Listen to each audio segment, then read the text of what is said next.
if you're in a constitutional crisis, why are you resistant to moving forward with impeachment? Well, I'm not going to talk about impeachment, but that may be the short answer is that may not be the best answer in this constitutional crisis. There are a lot of considerations for that, and that may not be the best answer for this constitutional crisis. There has been heated debate among Democrats over whether to move ahead with impeachment since the Mueller report was released. And now that debate has picked up even more attention following the White House's refusal to cooperate with congressional investigations. As we mentioned earlier, House Speaker Nancy Pelosi said today that Trump's making the case that he is self-impeachable. But she also said this. Impeachment is a very divisive course of action to take. We shouldn't do it for passion or bias, or it has to be about the presentation of fact, and it has to be about patriotism, not about partisanship.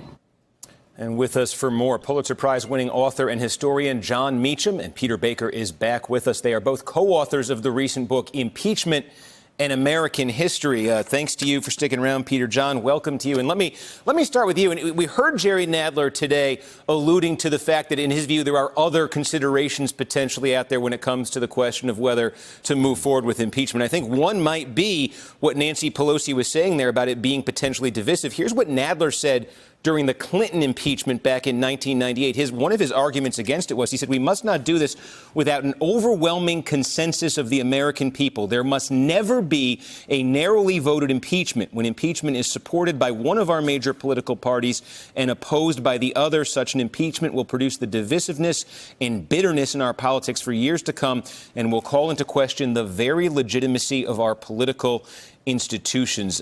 Jon, I wonder, do you think that is weighing on Jerry Nadler and Democrats right now, and should it? I think it is, and I suspect it should not. I would suggest that to make an absolute statement like that, I think, misreads what the founders intended with the impeachment weapon, and it was to put a check on a president who was committing high crime, treason, bribery, or high crimes and misdemeanors. It wasn't about whether it was a popular course of action. It was one of the checks and balances that was to, in fact, institute the capacity of reason to combat passion.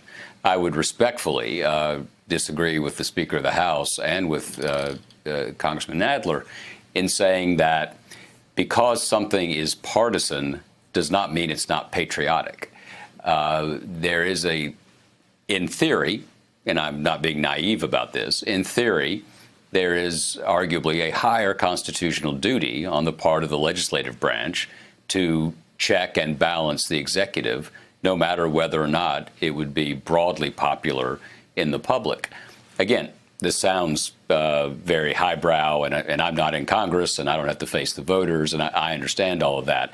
But I think if I were in Congress, what I would be thinking right now is would our failure, if you're a Democratic member of the House, is the failure to move forward on this going to embolden future presidents to be as fast and loose with the law as President Trump self-evidently has been, according to the Mueller report, the parts that we know?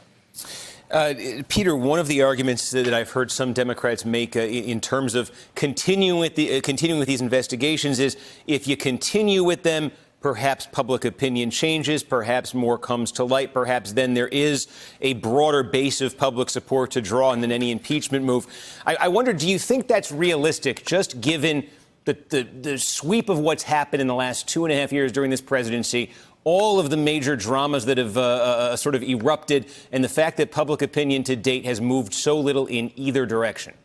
Yeah, I think that's a very good point. I mean, look, we shouldn't make any predictions. I think one thing we've learned in the Trump era is that anything can happen at any time. But you're right. I mean, public opinion has stayed reasonably locked into, a pretty dynamic, polarized situation now for 2.5 years, and very little has changed that. The Mueller report has not changed people's opinions, it doesn't look like, about Donald Trump. The people who thought he was unfit for office still think he's unfit for office. The people who admire him and think he's a champion of their causes still think that. And there seem to be very few people in the middle who are moving back and forth. So I think you're right that the challenge for Democrats, I mean, I certainly understand the argument, and I understand the argument John is making. John is probably as close to the wisdom of the founders of anybody alive today. But I do think that it is also a political process. And by making it a function of the House and the Senate, the framers did inherently make it a political process, not a legal process. And a political process is responsive to public opinion.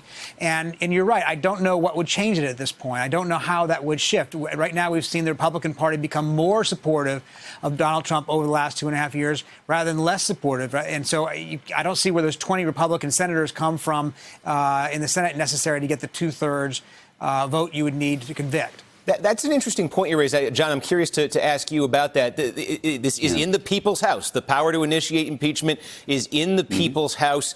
It is a political process. Is there room, and should there be room in the thinking here of Democrats that this is a first-term president and not a second-term president, and that he will face the voters again and they'll have an opportunity to render a judgment? Yes, that was part of the constitutional debate, was that 4 years, particularly in the old days. And by the way, appreciate Peter's kind words. If I'm as close to the wisdom of the founders as we're getting, we're in worse trouble than I thought, which is a terrifying thought. But yes, 4 years felt like a fairly frequent adjudication of the future of a president to those founders.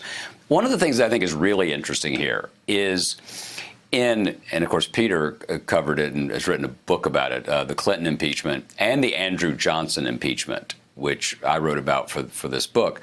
What's so interesting about those two that is different about now is in the Andrew Johnson case, and I would argue in the Clinton case, you basically had an opposition party looking for something to impeach the person for. The Tenure of Office Act in Andrew Johnson's case, where the Clinton impeachment ended up, there was basically a party in search of a hammer with which to hit the president. What's so interesting about this moment, and I think we're going to be studying this forever, is you now have both parties, including the opposition party, walking away from that fight. And that is a very interesting thing. And it may be good, it may be bad in terms of political opinion, political appetite for constant strife. I'll leave that to others. But it is worth pointing out that historically, the Republicans in the Andrew Johnson era and the Republicans in the Clinton era wanted to make this happen. In the Trump era, though we have an enormous number of details sitting in front of us, both the Republicans and the Democrats are moving the other direction. Just an interesting sign in a partisan moment. Hey there, I'm Chris Hayes from MSNBC. Thanks for watching MSNBC on YouTube. If you want to keep up to date with the videos we're putting out, you can click subscribe just below me or click over on this list to see lots of other great videos.